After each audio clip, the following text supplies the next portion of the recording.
Can cats have pup cups? While these popular whipped cream treats are made for dogs, traditional pup cups are not safe for your feline friend.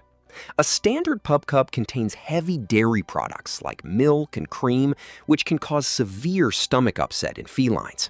Most adult cats are actually lactose intolerant because their bodies lack the enzyme needed to digest dairy properly.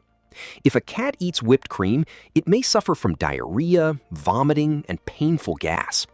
Additionally, the high sugar and fat content can lead to weight gain and pancreatitis. Some commercial whipped creams even contain artificial sweeteners like xylitol, which is extremely dangerous for pets. If you want to know if cats can eat pup cups safely, the answer is only if you make a cat-friendly version at home. You can create a safe alternative using a small amount of lactose-free goat milk or plain unsweetened pumpkin puree topped with crushed cat treats. Always check with your veterinarian before introducing any human foods or special treats to your pet's diet. So, while traditional dairy options are bad news, your pet can still enjoy a custom homemade treat safely.